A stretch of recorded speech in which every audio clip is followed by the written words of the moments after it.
You're watching Council Wrap Up. I'm Susan Kennedy. We're here with some of the top stories at the Montgomery County Council for the month of February. Up first, a proclamation in recognition of World War II veteran Charles Magee, the oldest living member of the Tuskegee Airmen, by Councilmember Will Jawando. There's nothing we could say here today to honor you enough and thank you for what you went through on behalf of our country. And so thank you very much. The recognition coincided with Black History Month. Councilmember Craig Rice spent time in the Air Force and said his fellow service members recognize what the Tuskegee Airmen did to forge the way for people like himself. Brigadier General, let me just say thank you. Because as a young man growing up, whose father served in Vietnam, who ably served his country, and who was able to dream about flying airplanes on behalf of the United States of America, I say thank you. You forged the way and made it possible for young men like me to dream about doing the same things that you did. General Magee flew a three-war total of 409 combat missions in World War II, the Korean War, and the Vietnam War. One of the highest combat totals and longest active duty careers by any Air Force pilot in history. But thank you so much for the recognition, and I receive it, but I am proud to stand for the more than 900 pilots and the more than 14,000 people that supported us. The Bethesda resident recently celebrated his 100th birthday, which included a trip to the Super Bowl and Capitol Hill. He was promoted from colonel to brigadier general on February 4th. I just thank the Lord that it happened that way, but to be able to serve the country even at a time we were told you can't do it, certainly is a value lesson that needs to be shared with all of the young people. This American hero has lived a life that is an example and inspiration to us all. Also this month, Northwest High School senior Ajo Evala spent some time shadowing Craig Rice as council member for a day. For your council member for the day.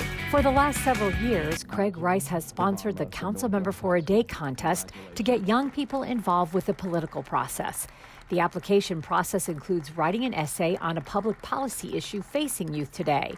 This year's winner, Ajo Evala, wrote about the dangers of vaping. I always try and make sure that my young people remember that public service is a great thing. And today, Councilmember Rice recognized the quality and creativity of her submission before she took her seat to take a stab at the legislative process. She said, "I've witnessed empty jewel pods littered about campus and cohorts who have had the audacity to recharge their vape pens using school equipment." Recently, I produced a documentary with the Gandhi Brigade Youth Media Council on the effects of vaping with youth, and to have this opportunity to sit on the dais and speak out about it really means a lot to me. Thank you. I got to speak out about topics that matter to me, topics I'm enthusiastic about. And we have people who are all the way on one end of the spectrum in terms of income, and people who are all the way on the other, including approximately 10 or 11 homeless people. And so I believe this bill is so important, and I support it. A privilege of being council member for a day includes actual participation in discussion and voting. I've also learned a lot about new policies and things going on within our local government. I think it's very important for us as young people to be involved because this is our future. An agenda item she took part in was the historic vote to approve the appointment of the county's first equity officer, Tiffany Ward. And having a movement like that I think is very iconic, like something we need to have. And seeing her, someone who looks like me, taking a stride to impact social injustice within Montgomery County was absolutely amazing. And speaking of history, as council member for a day, Ajo had the privilege of meeting and getting her photograph taken with Brigadier General Charles Magee, who took the time to speak with her after his recognition by the council. She's our council member for a day, high school student at Northwest High School. He told me not to let anybody tell me I couldn't do something, which is something I think not only I needed to hear, but all young people need to hear. The sky is the limit, and I know our generation is so passionate, and we're not afraid to speak out about what we believe in.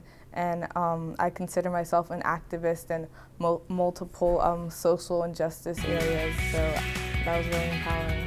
This month, Montgomery County Police officially unveiled a new tool to help loved ones identify red flags associated with drug use, the Community Opioid Prevention Education Trailer. Last year in Montgomery County, more than 50 lives were lost due to opioid overdoses. That number was slightly down from 2018. Officials here in Montgomery County are hoping to continue that trend. This week, County Police officially unveiled a new tool to help loved ones identify red flags associated with drug use, the Community Opioid Prevention Education Trailer. The inside of the trailer is built to show a bedroom and bathroom that you would see in any home in Montgomery County. We want this trailer to help parents, spouses, friends, and others to identify the signals that might be an indicator of an opioid problem before it's too late. And we still have almost or more than 5 deaths a day in Maryland. Montgomery County is not exempt. Everyone is involved in this type of situation. The best we can do, one of the wisest things we can do, is to educate each other on the signs so that we can hopefully stop this before it happens. Throughout the trailer, there are items to look for that are indicative of drug use. What's important about this is there are 4 different pills in here. Typically, if you're prescribed something, that pill should be one pill. There's just a pair of shoes in the closet. A missing shoelace could be an indication that you could at least start thinking about is that shoelace is a tie-off point. It's something where the user will tie off their arm in order to inject heroin or fentanyl into their system. The trailer will be a part of the police department's Community Engagement Division. It was purchased through a grant with Montgomery County Public Schools and the Montgomery County Police Foundation. And just, twist them, turn them, pull them apart, and see if it's anything that could conceal a drug. The COPE trailer will include brochures of the programs the county has to offer for addiction and other drug-related illnesses. Another place to hide drugs. The COPE trailer will travel the county to community events beginning this month. A new bill that would ban the outdoor release of helium-filled latex or mylar balloons was introduced by Councilmember Tom Hucker. It's estimated that more than 100,000 marine mammals die each year from plastic entanglement or ingestion of balloons and their strings. It authorizes civil penalties for organized releases of helium-filled balloons. But a new bill introduced by Councilmember Tom Hucker aims to eliminate that threat to the environment. So why is that a bad thing? That's a bad thing because all these helium-filled balloons return to Earth. Whatever goes up has to come down. And whether they fall in our land, they fall in our watershed and drain right into the Chesapeake Bay and its tributaries and eventually find their way out into the Atlantic. Bill 620 would ban the release of helium-filled latex or mylar balloons. At a press conference to announce the measure, he was joined by representatives from several environmental groups who support the proposal. Once released, balloons can travel for hundreds of miles before they burst or deflate and become litter. They're commonly made of latex or mylar and present a danger to animals who perceive them as food. For example, when balloons burst, they resemble jellyfish, the natural prey of sea turtles. If ingested, the balloons block their digestive tract. Or animals may get caught in the ribbons attached to them, hindering their ability to move around and feed. Balloons are a dangerous type of marine debris. And balloons are not biodegradable and most times are not properly disposed. So when they are released, they do land in places. They get stuck in trees, they get stuck in waterways, they land in our oceans, and they're harmful for the species and for the wildlife. They are mistaken for food, and they also, when eaten and ingested, balloons and other marine debris can lead to loss of nutrition, internal injury, starvation, and death. Hucker's bill would penalize anyone who intentionally releases helium-filled balloons outdoors with a $500 civil penalty for the first offense and $750 for subsequent offenses. A similar bill is pending at the state level for people who intentionally organize balloon releases, and that violation would be a $250 fine. Hucker says by introducing this bill, he hopes to educate the public about the dangers of balloon releases to the environment and animals. In the legislative process, we will certainly talk to our county agencies about having a public education campaign through this, to inform the public. We have many very, effective communication channels headed up by our staff and the executive branch as well. The public hearings on the measure will be scheduled this spring. And finally, council members held a community forum to discuss keeping Montgomery County's places of worship safe. The town hall was organized by Councilmember Andrew Friedson, Council President Sidney Katz, and Councilmember Gabe Albornoz.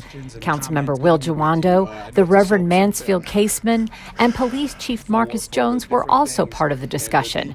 Friedson said he wanted to hear from religious leaders and community members about what they are experiencing in their houses of faith and how the county council can help ensure the safety of their worshipers. We know that an attack against one community is an attack against all communities. An attack against one faith is an attack against all faith. An assault against anyone in our community is an assault against everyone in our community. That's why we've joined here tonight. Rabbi Gary Pokras told the audience he has seen a rise in anti-Semitism and that the recent attack at the Tree of Life Synagogue in Pittsburgh has stoked fears.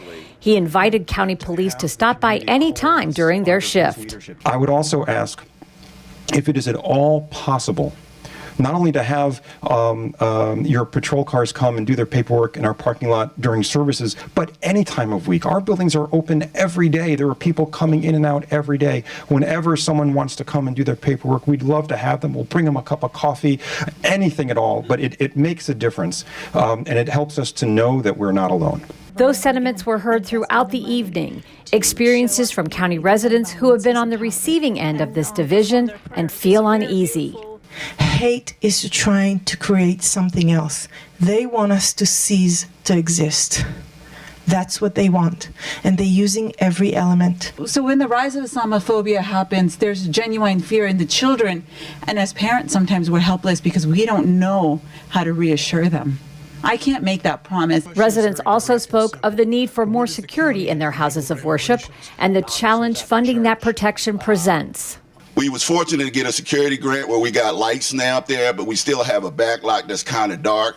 And we get a lot of loitering and little teenagers up there drinking and stuff like that. So we feel if we get more presence of police patrolling, like my man said over there, that would help us out a whole lot. Police Chief Marcus Jones and his officers have been working in the religious community to provide training and security assessments of facilities. He stressed the importance of always keeping the lines of communication with his officers open. Particularly when you have large gatherings of people, it's always good for us to know and for us to be able to have our beat officers do what we call sometimes check on patrol, just to make sure we can go through and stop by your event or have the availability to be at your event in certain cases. Councilmember Friedson says the council is committed to ensuring every Montgomery County resident can worship without fear and that the council will continue to work to address our challenges. So it's really about helping them.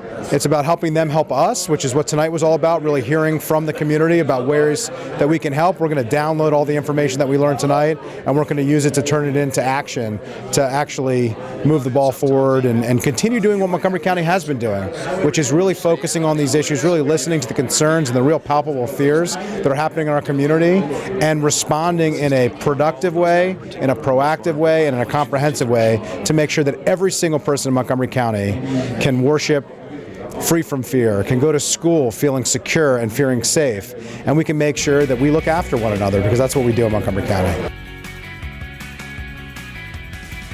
Well, that does it for this edition of Council Wrap-Up. For more information on the work of the County Council, visit their website. I'm Susan Kennedy.